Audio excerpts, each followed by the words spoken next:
Senator, thank you so much for joining us. First question, how do you think the session is going so far? Slowly. I'm pretty surprised that we are at the halfway mark, and I think the last count I had, there are only 3 bills that have been passed. Some would argue that's probably a good thing, but we do have a constitutional requirement to balance the budget and pass the budget, so we have quite a bit ahead of us still, and I think people have been very busy looking at many other things besides probably the most important issues before us, and so it has gone more slowly than I expected.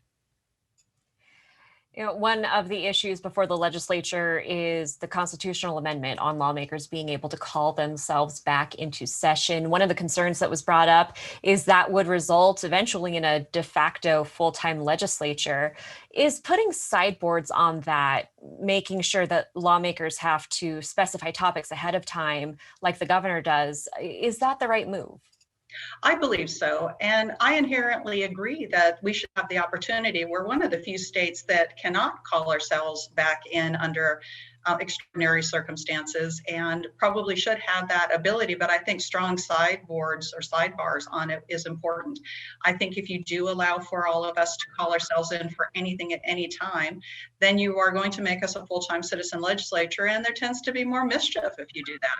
If you decide to, you have to come in and do it for specific reasons, for specific topics that are time sensitive. You put a certain percentage of the legislature agreeing to that, then you start to get somewhere close where I think that it is much more manageable. Governor Little has faced a lot of criticism from members of his own party for his response early on in the COVID pandemic and ongoing. What should the governor's role be in a public health emergency? Well, all governors across the country, to varying extents, have the power to declare emergencies or to move quickly in times of crises or disasters. And it is much more nimble for a governor to be able to do that and to call for the resources necessary in a very short period of time. I understand that if it's large quantities of money over a prolonged period of time, it's something we probably should look at. The difficulty, as you know, is trying to get 105 of us to decide on what we think we should be doing in the case of an emergency or an extraordinary event would not be quick or nimble. And I think that that would be to the detriment of serving our constituents and our public in a timely fashion. So however we do this and decide to do this, perhaps if we decide that over a certain number of days, whether it's 60 days or whatever we choose to do, where we can start working with the governor and deciding what those resources should go to, we should have that discussion.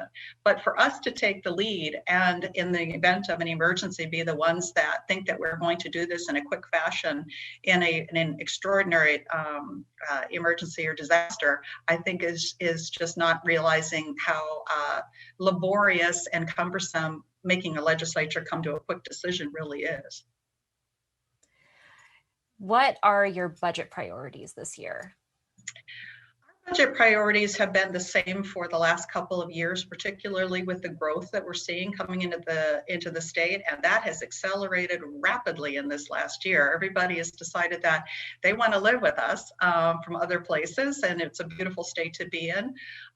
But I think that what's happened is a real crunch on our infrastructure systems. And primarily what we spoke about last year and we need to address this year, which we've heard from all of our constituents, is about property tax relief.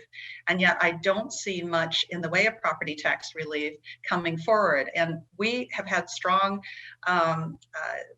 proposed pieces of legislation that talk about giving homeowners exemption and circuit breakers, trying to help the people who particularly are elderly or those that are having a difficult time paying the taxes with the assessments that are going up. Many of the folks that are on fixed incomes, many of our people don't have the type of wages that the people who are moving in had, and so it's really skewing people's ability to afford to live and the affordability to keep their homes. So that is one of the things. The other that we've been talking about is trying to make sure that we get money to our local governments. In the pandemic, their ability to provide services has been very pressured. And one of the things that we should have done, which we refused to do, was when we took the sales tax from our online sales, which increased dramatically over the pandemic because people are doing more purchasing online. We should have been providing local governments that 11.5% sales tax revenue that we do for other brick and mortar revenue, and we've refused to do that, and it has been very difficult for our local government highway systems and all those infrastructure needs to even meet a small amount of the pressure that they're feeling right now with the growth and changes that are happening in the state.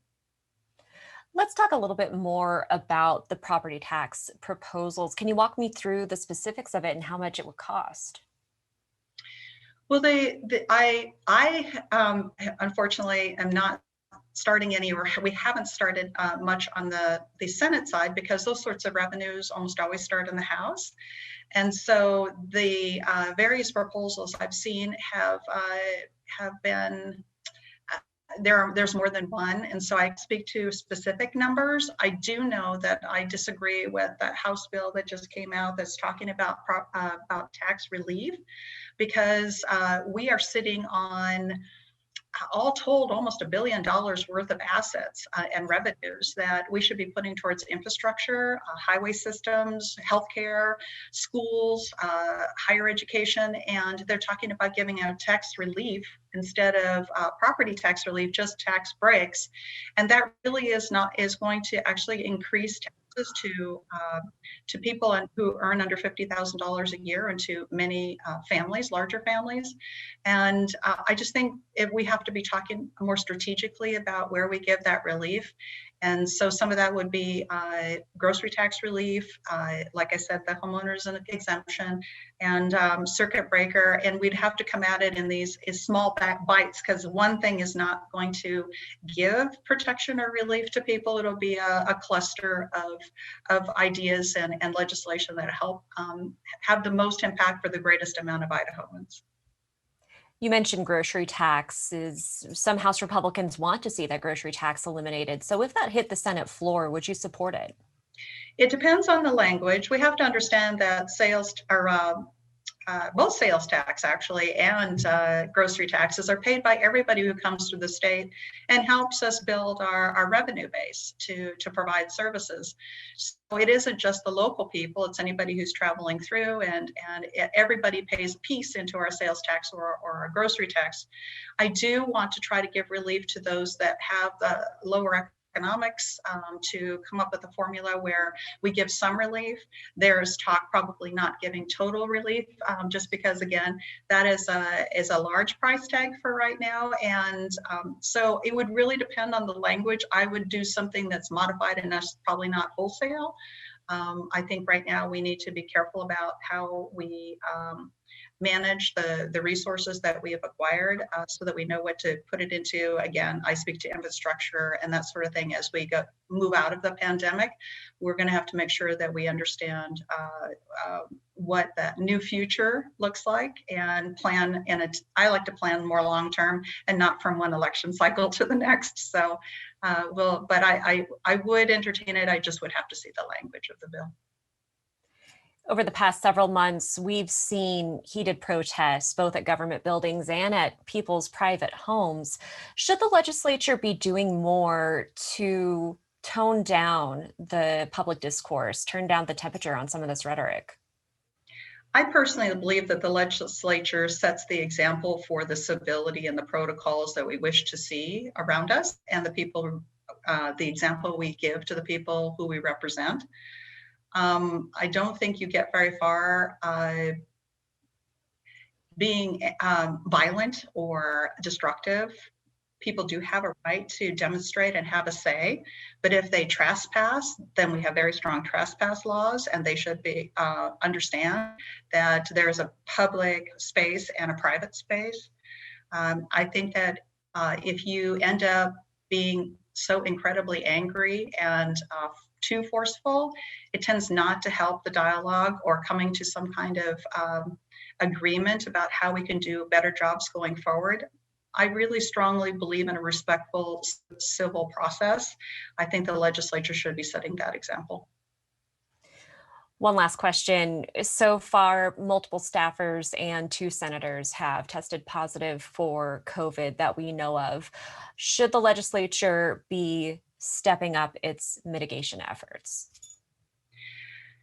We had very thorough discussions about how we should come and convene. And of course, mostly my side wanted to have much stricter protocols in place, and some didn't. Some didn't want any in place. And so the reality in the building is it's a blended environment.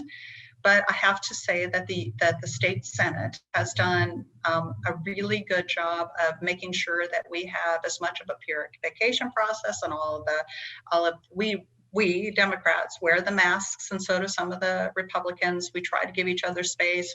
We have a lot of remote testimony. We are getting tested on a daily, weekly, sometimes daily basis to make sure that we're not carrying a live virus.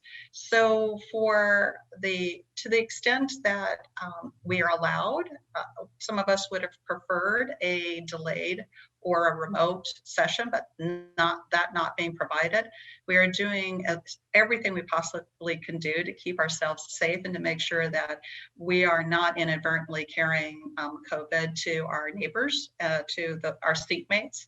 So that said, I'm sort of surprised that there hasn't been a little more of an outbreak so far in the Senate.